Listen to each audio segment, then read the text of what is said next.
بسم اللہ الرحمن الرحیم۔ السلام علیکم ورحمۃ اللہ وبرکاتہ۔ ہر مجلس نہ صرف محفل ہے، مجلس ہے، اور اہل البیت کے مناقب، کمالات، ان کی برکات ہیں۔ اس میں مسائل کا حل، الجھنوں کا حل اور مشکلوں کا حل بھی اس میں موجود ہے، اور 100% ہے۔ ہر واقعے کے ساتھ کوئی وظیفہ ملتا ہے، ہر واقعے کے ساتھ کوئی تسبیح ملتی ہے، ہر واقعے کے ساتھ کوئی عمل اور زندگی کا ایک ایسا نظام ملتا ہے جس میں مشکلات، مسائل، الجھنیں اور پریشانیوں سے نکلنے کی سچی راہیں ملتی ہیں۔ آئے میں آپ آج کو ایک واقعہ سناتا ہوں، اور وہ واقعہ بہت کمال واقعہ ہے۔ امام حسن عسکری بہت باکمال ہستی ہیں، بہت ہی زیادہ تقوی، علم اور سخاوت کے بے مثال بادشاہ ہیں، آل رسول کے۔ ان کے بارے میں ایک شخص نے ایک واقعہ سنایا، متقی بن زید نے۔ وہ کہتے ہیں کہ میں حالات غربت، تنگ دستیوں میں چلا گیا، اور حتیٰ کہ میری آخری سواری گھوڑا تھی وہ بھی بک گیا، اور میں ایک وقت ایسا آیا کہ میرے پاس کچھ نہیں تھا، تو گھوڑے کی لگام پڑی تھی پرانی، اور وہ اونے پونے میں وہ بھی بک گئی۔ اتنی غربت، اتنی تنگ دستی، ختم ہو گیا سب کچھ۔ کہا لوگ کھجوریں چنتے تھے کہ یہ کھجور کھانے کی ہے، یہ کھانے کی نہیں ہے، جو پھینک دیتے تھے میں وہ لاتا تھا، اور بعض اوقات ان کھجوروں میں بوسیدگی ہوتی تھی، میں پانی سے دھوتا تھا اور خود اور بچوں کو کھلاتا تھا۔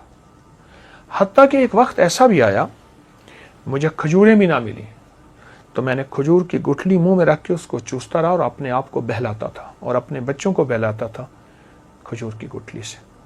یہ حالات میرے اوپر آ گئے، یہ حالات اور یہ واقعات میری زندگی میں، کہ لوگ مجھ پہ ہنسنے لگے۔ حاسدین میرا مذاق اڑاتے تھے، اور جو میرے دوست تھے وہ مجھ پہ ترس کھاتے تھے اور مجھ پہ رحم کھاتے تھے۔ کچھ دوستوں نے میری مدد بھی کی خفیہ، لیکن شاید اوپر سے فیصلہ کچھ اور تھا۔ جو مال اور جو چیزیں، جو مدد میرے پاس آتی تھی، وہ مال اور چیزیں، مدد میرے گھر میں آ کے مٹی، دوسرے لفظوں میں سونا میرے گھر میں مٹی بن جاتا تھا، اور میں فاقوں، تنگ دستیوں میں اور زبوں حالی میں ایسے میرے دن رات گزر رہے تھے، اور میں اسی زندگی کو دیکھ رہا تھا۔ میں نے کبھی سوچا نہیں تھا کہ میرے حالات ایسے بھی ہو جائیں گے، اور میں نے کبھی سوچا نہیں تھا کہ میری زندگی میں مشکلات، مسائل ایسے بھی آ جائیں گے۔ کیسا عجیب واقعہ ہے۔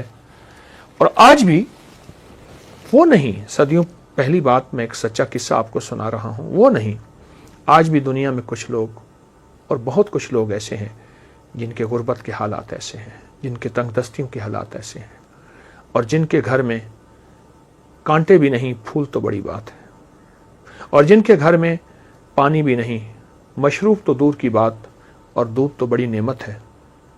یہ وہ شخص ہے جو اپنے حالات بتا رہا، اور یہ وہ شخص ہے جو اپنی زندگی کی تلخیاں اور سختیاں بتا رہا، اور زندگی کی تلخیاں اور سختیاں اس شخص کو کھائی جا رہی تھی۔ کہتے ہیں ایک دفعہ ایسا ہوا کہ میں رات کو بھوکا سویا، اور درود پاک پڑھتے پڑھتے میں سو گیا۔ میری آنکھ لگ گئی، میں گہری نیند میں سو رہا تھا، کسی نے میرے دروازے پہ آواز دی، دستک دی، اور میں نے محسوس کیا کہ رات کا آخری پہر، اور کہا کہ اس کا احساس اس لیے ہوا کہ مرغ بانگ دے رہا تھا، مرغ آواز دے رہا تھا، بانگ دے رہا تھا۔ میں سمجھ گیا کہ رات کا آخری پہر، جسے ہم تہجد اور سحری کا وقت کہیں۔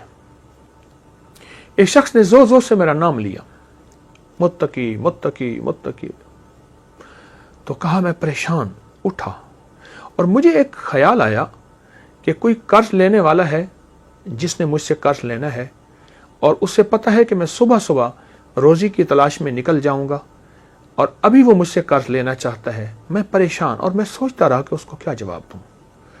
جھوٹ میں بول نہیں سکتا، پر جواب دوں تو کیا دوں۔ کہا، اسی سوچوں اور خیالوں میں دروازے کے باہر گیا تو ایک شخص ملا، ایک کالا حبشی غلام تھا، اور اس نے نہایت محبت سے سلام کیا، مجھ سے مصافحہ کیا، اور ایک تھیلی تھی. تو میں حیران ہوا کہ تھیلی بھاری تھی. تو کہا کہ حضرت امام حسن عسکری نے تجھے یہ تھیلی بھیجی ہے، تو اپنے اس سے اخراجات پورے کر، تیری ضرورتیں پوری ہوں. میری آنکھوں سے آنسو آ گئے. اچانک مدد ملی، غیبی مدد ملی، گمان خیال اور احساس سے بالاتر. میں چپکے سے گھر آیا، صبح اپنے گھر کی ساری ضرورتیں لایا، اور یوں چند ہی دنوں میں میرے گھر میں ایسے محسوس ہوا کہ خوشحالی آ گئی ہے. میری جی میں آیا کہ میں حضرت کی بارگاہ میں جا کے حاضر ہوں اور ان کی خدمت میں عرض کروں کہ شہزادہ آل بیت، اور آپ کی مہربانی، آپ کی شفقت کہ آپ نے میرے ساتھ یہ احسان فرمایا، آپ نے میرے ساتھ یہ شفقت فرمائی. میں حضرت کی بارگاہ میں گیا تو حضرت مصلی پہ بیٹھے اور دعائیں مانگ رہے تھے اور آنکھوں سے آنسو جاری تھے. اہل بیت کا یہ ترا، تاج اور عظمت ہے کہ ان کی طبیعتوں اور مزاجوں میں ہمیشہ عبادات رہی ہیں، اعمال رہے ہیں، اللہ کے خزانوں سے مانگنا رہا ہے، اور پھر اللہ کے خزانوں سے مانگ کے مخلوق کو دینے کا مزاج رہا ہے. میں کچھ دیر بیٹھا، آپ عبادت سے فارغ ہوئے تو میں نے ان کی بارگاہ میں دست بستہ سلام پیش کیا اور نہایت ہی ممنون اور شکریہ کہ آپ نے میری اس تنگ دستی میں خبر لی اور آپ نے نہایت کرم نوازی فرمائی، اور آل رسول کی سخاوت جو ہوتی ہے واقعی ہے. میں نے کچھ کلمات آپ کی بارگاہ میں عرض کی. آپ ایک پل میں سنجیدہ ہو گئے اور سنجیدہ ہو کے فرمانے لگے، ہم آل رسول کو ایک چیز ملی ہے، میں تجھے بتاؤں، اور آئندہ کے لیے اگر تو بھی کرے گا تیری خود وسعت ہوگی، یعنی تیرے پاس مال، نعمتیں اور چیزیں ہوں گی، اور جس کو تو مال دے گا اس کے پاس بھی وسعت ہو جائے گی. اور پھر ٹھنڈی آہ بھر کے فرمانے لگے، اے کاش ہم برکت کو پہچان لیتے. اور پھر مجھے فرمایا کہ جب تجھے پریشانی ہو اور الجھن ہو، کوئی مجبوری ہو، کوئی مشکل ہو، کوئی ناکامی ہو، کوئی پریشانی ہو، کوئی زندگی کا داغ ہو، وہ صبح ہو یا شام ہو، 2 رکعت نماز نفل حاجت کی نیت کر کے پڑھ، اور پھر توجہ سے پڑھ اور دھیان سے پڑھ اور یکسوئی سے پڑھ اور پورے اعتماد اور پورے یقین سے اور پورے دھیان سے اور پوری دل کی کیفیتوں سے پڑھ. اور پھر فرمایا سلام پڑھنے کے بعد پھر کثرت سے دعا کے لیے ہاتھ اٹھا اور آمین کہے، اور اپنے مقاصد کا تصور کرتے ہوئے، اپنے مسائل کا تصور کرتے ہوئے، اپنی مشکلات کا تصور کرتے ہوئے آمین کہے. اور پھر فرمایا ہمارے خاندان میں لفظ آمین اسم اعظم ہے، اسم اعظم.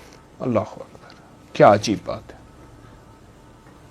اسم اعظم ہے ہمارے خاندان میں، آمین، لفظ آمین اسم اعظم ہے. نفل حاجت کے پڑھ، سلام کے بعد دعاؤں کے لیے ہاتھ اٹھا، اور پھر اپنی دعا بھی مانگ اور اپنی دعا پہ خود آمین کہے. آمین، مسلسل دعا مانگ، آمین، مسلسل دعا مانگ، آمین، مسلسل آمین کہے، مسلسل آمین کہے، اور آمین کہتا جا. اتنی دعا مانگ لمبی اور اتنے دیر آمین کہے، تیرا دل مان جائے، تیرے اندر کا یقین کامل ہو جائے، تیرے اندر دل کی کیفیتیں مکمل ہو جائیں. کیا؟ وہ یہ کہ میرے اللہ نے مجھے دے دیا، اور میرے رب نے میری ضرورتیں پوری کر دی، اور میری مشکل حل ہو گئی، اور میری ناکامی دور ہو گئی، اور مجھے زندگی کی راحتیں، خوشیاں اور خوشحالیاں مل گئیں. اس طرح آمین کہے، اس طرح آمین کہے، اور اس طرح آمین کہے کہ تیرے اندر سچا وجدان پیدا ہو جائے، سچا درد پیدا ہو جائے، اور تیرے اندر سچا یقین پیدا ہو جائے. متقی کہتے ہیں کہ میں حضرت کی بارگاہ سے سلام اجازت کے بعد واپس آیا، اور پھر زندگی میں جب بھی مجھے کوئی مشکل، مجھے کوئی پریشانی اور مجھے کوئی الجھن، اور میری زندگی میں جب کوئی ناکامی آئی یا کوئی بھی واقعہ، میں نے فوراً حضرت امام حسن عسکری سلام اللہ رضوان اللہ تعالی علیہم اجمعین کا عمل کیا، اور جب بھی کیا میں ہمیشہ کامیاب ہوا، اور جب بھی کیا میں ہمیشہ سرخرو ہوا، اور مجھے رزق بھی ملا، صحت بھی ملی، عزت بھی ملی، وقار بھی ملا، شان و شوکت بھی ملی، اور مجھے زندگی میں کامیابیاں ملی۔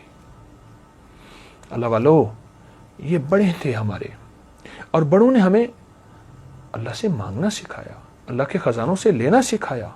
اللہ کی بارگاہ میں کیا ہے، اس کے خزانوں میں، زمین آسمان میں، ہمیں یہ سکھایا۔ یہ عمل آپ کو واقعہ بھی، جہاں ان کی سخاوت، جہاں آل البیت کی عظمت، جہاں آل رسول کی نسبتیں اور ان کی ہستیوں کا کمال، وہاں ایک عمل بھی ہے جو ہماری زندگی میں، اور شیخ متقی فرماتے ہیں بس مجھے اس کے بعد پھر کسی چیز کی غرض نہ رہی، میری گھر سے غربت بھی، تنگ دستی بھی، فاقے بھی، بیماریاں، پریشانیاں اور قرضے ختم ہوئے، اور میں تونگر بن گیا، اور میری زندگی میں تونگری آ گئی۔ میں عمل مسلسل کرتا رہا، روزانہ نفل پڑھتا اور روزانہ یہ عمل کرتا، روزانہ نفل پڑھتا، روزانہ یہ عمل کرتا اور گڑ گڑا کے کرتا۔ آپ بھی کوئی وقت مقرر کر لیں، مقرر نہیں، جس وقت کر لیں، فارغ وقت ہو، پوری توجہ سے اور پورے دھیان سے، پھر دیکھیں حالات کیسے پھرتے ہیں، اور کڑی دھوپیں کیسی ٹھنڈی چھاؤں میں، آپ دیکھیں تو صحیح۔ ہاں، سائے ڈھلتے ہیں، سائے ڈھلتے ہیں۔ اگر بہت لمبا دن ہے تو رات بھی آتی ہے، اور شام بھی آتی ہے، اور ٹھنڈک بھی آتی ہے، اور اگر سورج کی بہت گرمی ہے تو چاند کی چاندنی بھی آتی ہے۔ آئیں آل رسول سے یہ محبت کے پھول اور موتی لے لیں، ضرور کریں، بہت کریں۔ میں نے بے شمار لوگوں کو بتایا، اور جن جن کو بتایا انہیں ہمیشہ برکتوں کے خزانے ملے، انہیں ہمیشہ رحمتیں، عزتیں اور شان و شوکتیں ملی۔ ضرور کریں، اس بات کو بہت زیادہ پھیلائیں، اور یہ چھوٹی چھوٹی مجالس لوگوں کو بہت زیادہ شیئر کریں، اور لوگوں کو بہت زیادہ اس پہ لائیں۔ کسی کا کام ہو جائے گا، کسی کا بھلا ہو جائے گا، آپ کا گھر پہلے آباد ہو جائے گا۔ جزاک اللہ۔ السلام علیکم ورحمۃ اللہ۔